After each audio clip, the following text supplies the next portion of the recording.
Congresso explicou que a primeira reunião mesmo vai ser próxima segunda-feira. Isso porque os governadores eles não fazem parte desse Comitê Nacional de Enfrentamento à Covid. A reunião na próxima segunda é com o presidente da República, os presidentes das casas legislativas e o representante do Conselho Nacional de Justiça. Hoje, nesse primeiro ato, com os governadores, Rodrigo Pacheco ouviu as demandas e vai levar um compilado ao presidente. Os governadores, eles falaram sobre vacinação, que foi o ponto principal, falaram inclusive numa meta de vacinar 2 milhões de pessoas por dia aqui no país. Depois, claro, de alcançar aquela meta do ministro Queiroga de 1 milhão por dia. Eles também pediram auxílio emergencial no valor de R$600, mas o presidente Pacheco negou. Inclusive, nós temos uma fala aí do presidente. Vamos ver.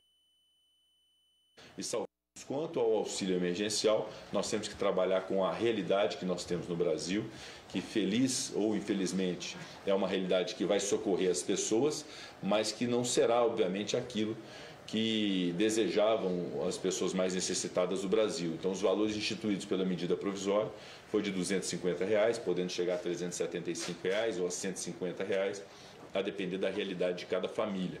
É óbvio que todos nós gostaríamos de reeditar o do ano passado no valor de R$600, mas não foi possível em razão da responsabilidade fiscal e do orçamento.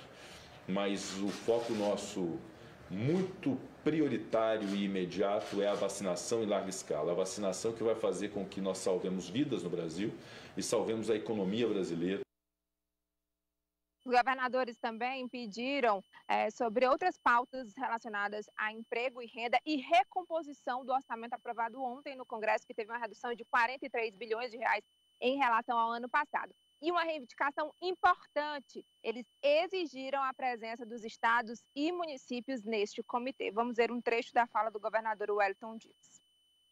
Estamos pedindo uma agenda em conjunto com a Organização das Nações Unidas, ali com a OPAS, com a OMS para mais vacina. Também vamos trabalhar com o Reino Unido, esse diálogo com a Índia, esse diálogo com a China, com a Rússia, também acompanhando aqui com o Congresso Nacional junto à Anvisa, o Ministério da Saúde, para mais celeridade em mais autorização. Todo esse trabalho e preocupação do orçamento de recursos para condições de habilitação e sustentabilidade no atendimento aos doentes na nossa rede, não faltar insumos, e também aqui essa pauta federativa preocupado com o social e a economia. Uma importante agenda, e agora vamos trabalhar a agenda específica saúde e pandemia com o Ministério da Saúde. Mas aqui também dissemos da importância de que nesse Comitê Nacional tenha a presença de estados e municípios. Não é razoável sem a presença de estados e municípios. Aí o presidente Pacheco explicou que o comitê, na verdade, é só para compilação, é só para uniformização das ideias entre os poderes no âmbito federal. Bem, e o presidente Bolsonaro voltou a falar contra o lockdown. Ontem, em discurso no Palácio do Planalto, ao anunciar o adiamento por 3 meses do pagamento do Simples Nacional, o presidente voltou a criticar governadores.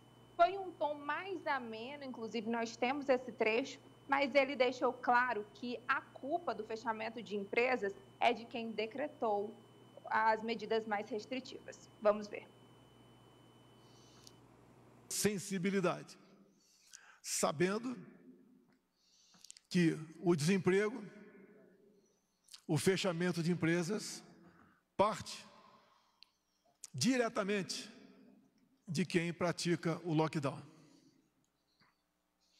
Fazemos e faremos tudo possível para manter empregos.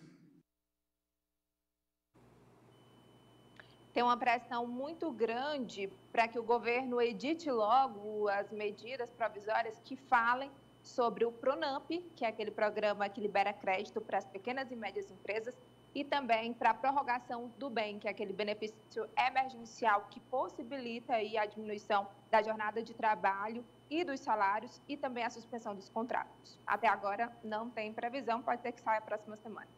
E há uma outra solicitação que é recomposição de receita, né, de estados e municípios, o que também a equipe econômica do governo reluta em refazer. foi feita no ano passado e agora a equipe econômica do governo entende que não é necessária essa recomposição, mas o jogo, cabo de guerra, está lá no Congresso.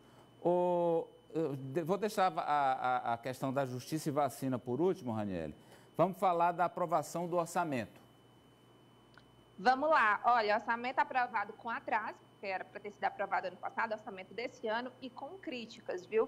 Parlamentares, eles relutaram, mas foi aprovado, e sendo que um dia após a aprovação, eles já estudam a recomposição do orçamento em reuniões que devem ocorrer ao longo da próxima semana. Isso porque teve um corte de 26 bilhões de reais no orçamento, que foram para as áreas da Previdência, as prejudicadas, também do abono salarial e saúde e educação. Além disso, 1/5 dos investimentos foi para o Ministério da Defesa. Parece que as Forças Armadas serão as únicas a ter reajuste salarial neste ano. Também teve corte para o censo demográfico, aquela pesquisa que é realizada de 10 em 10 anos, que serve para a tomada de políticas públicas. O orçamento inicial seria de 2 bilhões, ficou em 71 milhões de reais. E o líder do governo no Congresso, Eduardo Gomes, ele me confirmou que o Planalto deve enviar projetos de lei para liberar créditos extraordinários para tentar diminuir o prejuízo desse orçamento.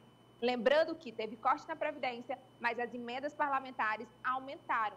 São aquelas verbas que os parlamentares destinam aí às suas bases eleitorais e a maior parte vai para obras de infraestrutura. O montante deve ficar aí no valor de 48 bilhões de reais, porque tem emendas represadas do ano passado e também as desse ano, que ultrapassam aí os 26 bilhões de reais.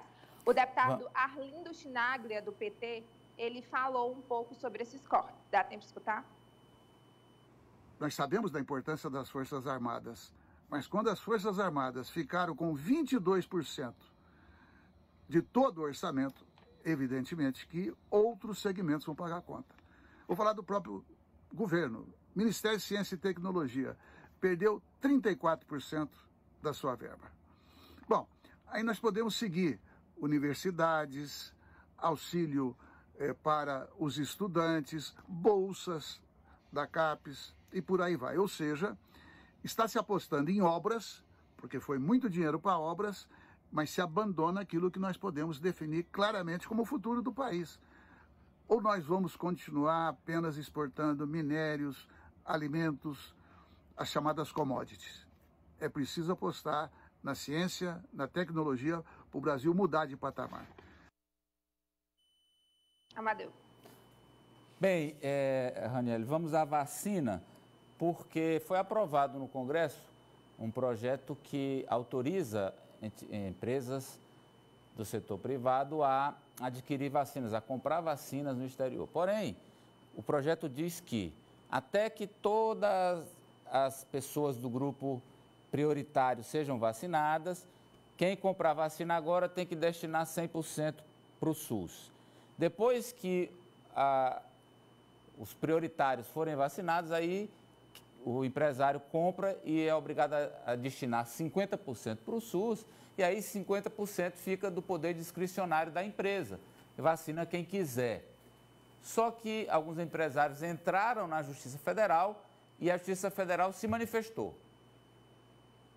Sim. O juiz de primeira instância, Rolando Espanholo, ele autorizou a importação de vacinas pelos Sindicato dos Servidores da Assembleia Legislativa de Minas Gerais, também pelo Sindicato dos Delegados de Polícia Civil do Estado de São Paulo e também pela Associação Brasiliense das Agências de Turismo.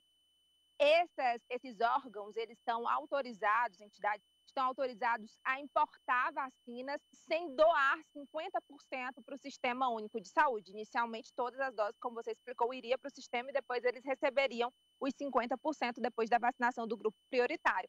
Só que o juiz argumentou que é inconstitucional doar bens do setor privado para o setor público. Então, ele autorizou a importação e a aplicação das doses. Além disso, a Polícia Federal fez uma operação no estado de Minas Gerais porque há uma denúncia de que na última terça-feira empresários do ramo de transporte lá na capital Belo Horizonte, estavam vacinando políticos, empresários e até crianças. Estariam cobrando R$600 por doses do imunizante da Pfizer. Mas a Pfizer negou que teria vendido doses fora do Plano Nacional de Imunização. O presidente do Congresso, Rodrigo Pacheco, ele se manifestou, disse que não tem como tolerar o desrespeito à Lei 14.125, que é essa lei que a gente citou que foi aprovada nesse ano, e que todas as vacinas devem contemplar aí o Plano Nacional de Imunização até que os grupos prioritários sejam vacinados. Depois, eles podem rever aí, inclusive, para que as vacinas estejam disponíveis até em farmácias. R$375 ou a 150? Bem, é polêmico o assunto e o que está valendo nesse momento é a decisão lá do juiz de Brasília. Do juiz. Isso. Portanto, nesse momento, quem quiser comprar vacina, compra e vacina quem quiser, sem necessidade de repassar nada para o SUS, sem contrapartida para o Sistema Único de Saúde. Obrigado, Raniele Veloso. Bom final de semana. Para vocês também. Tchau, tchau. Olha, os transportes públicos em Teresina têm apresentado problemas já há alguns meses, aliás, anos. Só que você tem uma opção para isso, é a Transporta. A Transporta é transporte público de segurança para alunos, para colaboradores e para funcionários. A Transporta atua no transporte fretado de passageiros para empresas, instituições de ensino, condomínios e órgãos públicos, garantindo pontualidade e economia. Só lá você conta com equipe qualificada e sistema de tecnologia exclusivo, onde o motorista tem acesso aos melhores trajetos e você acompanha a viagem do começo ao fim através de aplicativo no seu celular. Além disso, a Transporta adota todas as medidas de segurança para o combate à Covid-19. O contato 95 15 72 70. Você pode ligar agora, é telefone e WhatsApp